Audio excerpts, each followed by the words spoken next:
Hebrew పత్రిక 6వ అధ్యాయము 1వ వచనం చూస్తే, కాబట్టి నిర్జీవ క్రియలను విడిచి, చాలమ్మా ఇక్కడ ఏమంటున్నాడు, నిర్జీవ క్రియలను విడిచి.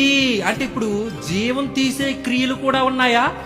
జీవం అంటే బ్రతకటం, నిర్జీవం అంటే చచ్చిపోవటం, జీవం లేకపోవటం.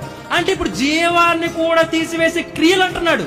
జీవాన్ని తీసివేసే పురుగుల గురించి మీరు వినుంటారు. ఒక పురుగు కాటేస్తే మనం చచ్చిపోతామండి. జీవాన్ని తీసివేసే పాముల గురించి మీరు వినుంటారు.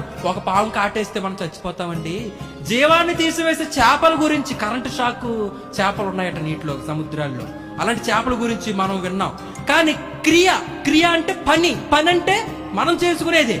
అంటే ఇప్పుడు మనం స్వతహాగా మనం చేసుకున్న పనుల్లోనే జీవం కోల్పోయేంత పనులు ఏమున్నాయనంటే అవే అసూయ, మత్సరం, ప్రేమ లేకపోవటం, కోపం, క్రోధం, ద్వేషం. ఇవన్నీ కూడా ఏంటి అంటే మనం చేసుకునే క్రియలే మనలో ఉన్న జీవాన్ని తీసివేసేస్తున్నాయి, ఆత్మీయ జీవితాన్ని కూడా తీసివేస్తున్నాయి అంటున్నాడు ఇక్కడ. నిర్జీవ క్రియలు. నిత్య జీవం కావాలంటే ప్రేమ, నిర్జీవంలోనికి వెళ్ళిపోవాలంటే అసూయ. ఇది గుర్తుపెట్టుకుని రాసుకోండి లాస్ట్ లో. ఇప్పుడు అసూయ ఆరోగ్యానికి హానికరం.